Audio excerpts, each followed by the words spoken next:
Hi guys, welcome back to our channel. তো আজ আমি এক্সপ্লেইন করতে চলেছি ডায়মন্ডিক লাভার্সের সিজন 2 এর এপিসোড 2। তো কথা না বাড়িয়ে মূল ভিডিওতে চলে যাওয়া যাক। পর্বের শুরুতেই আমরা দেখতে পাই আমাদের ইউই সেই আগের জায়গায়, অর্থাৎ আগের এপিসোডে যেই জায়গায় ছিল সেই জায়গায় রয়েছে। আর তার চোখ খুলে যায় কারণ সে ঘুমাচ্ছিল এবং সে ড্রিমে ছিল। সে ঘুম থেকেই উঠে দেখে সে একটি অন্য জায়গায় চলে এসেছে। ইউই উঠেই বলে, আমি এখানে কি করছি? তখন কেউ বলে ওঠে, তুমি অনেক ভালো ঘুমিয়েছো লাইভস্টক। তারপর ইউই বলতে থাকে যে কে লাইভস্টক আর তুমি কে, আর আমি কোথায় আছি?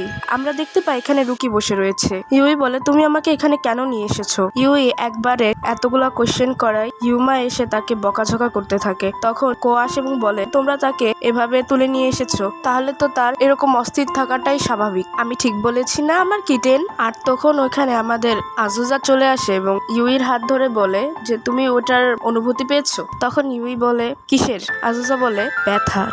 তখন কো বলে, এভাবে কারোর সঙ্গে প্রথমবারেই দেখা করে এই কোশ্চেনগুলো করা একদমই ইনঅ্যাপ্রোপ্রিয়েট। সবার আগে আমাদের পরিচয় দেওয়া উচিত। তখন প্রত্যেকেই প্রত্যেকের পরিচয় দিতে শুরু করে, কিন্তু আমি তোমাদের আগের এপিসোডে এই চারজন ভাইদের পরিচয় দিয়ে রেখেছি। আগের সিজনে যেমন ছিল আমাদের কাছে সাকামাকি ব্রাদার্স, এই সিজনে রয়েছে আমাদের কাছে মুকামি ব্রাদার্স। তারপর আমাদের ইউই বলে যে আমি এখনই চলে যাচ্ছি। তখন রুকি বলে, তুমি কি সাকামাকি ব্রাদার্সদের মেনশনে চলে যেতে চাচ্ছ?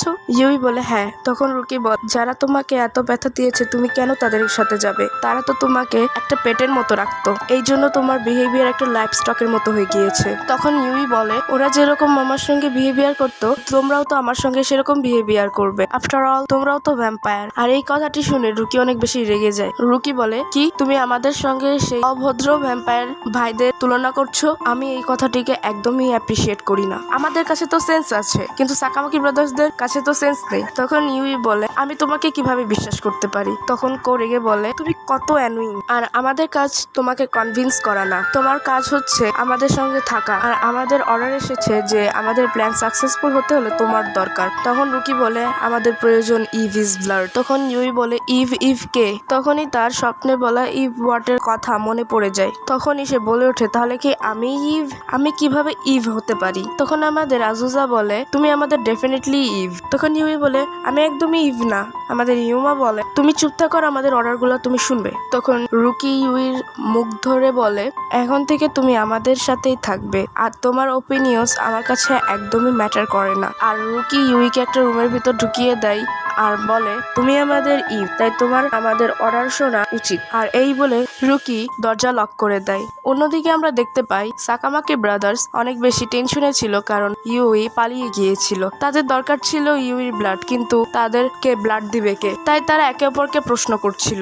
সিন শিফট হয় আর ইউই মুকামি মেনশন থেকে পালানোর চেষ্টা করছিল। ইউই দৌড়াচ্ছিল এবং দৌড়াতে দৌড়াতে বলছিল যে আমি কেন গেট পাচ্ছি না। আর তখনই ইউইর কানে ইভ সাউন্ড চালু হয়ে গিয়েছিল এবং সেই স্বপ্নের ফ্ল্যাশব্যাক তার চোখের সামনে ভাসছিল, আর সে নিচে বসে পড়ে। তখনই রুকি এসে তাকে ধরে ফেলে আর রুকি তার নিজের রুমে নিয়ে যায় আর বলে যে তুমি আজ রাত এখানেই থাকবে। তুমি এখান থেকে এসকেপ করার চেষ্টা করছিলে না? তুমি যদি এসকেপ করার চেষ্টা করো তাহলে তোমার সঙ্গে একটু খারাপ বিহেভ করা লাগবে, আর তুমি একটা খুবই খারাপ লাইফ স্টক। কিন্তু আমি তোমাকে পালানোর জন্য আটকাবো না, তবে তুমি যদি এখান থেকে পালানোর চেষ্টা করো তাহলে তোমার একটা পানিশমেন্ট হবে। তুমি তোমার মনে এটি গেঁথে নাও, তুমি যদি পালানোর চেষ্টা করো তাহলে আমি তোমার সঙ্গে এরকম বিহেভিয়ার করব। তখন রুকি আরো বলে, তোমার এই কিউট চোখ আমাদের মতো ভ্যাম্পায়ারদের উপর কোনো প্রভাব ফেলে না। আর এটা বলে ইউইর ব্লাড রুকি খেতে শুরু করে। রুকি বলে, ইভের ব্লাড এমন হয়। রুকির ইউইর ব্লাড অনেক বেশি ভালো লেগে গিয়েছিল, তাই সে আরো খায়। আর এর সাথে সাথে ইউইও বেহুশ হয়ে যায়। আর এখানে এই এপিসোডটি শেষ হয়ে যায়। আশা করছি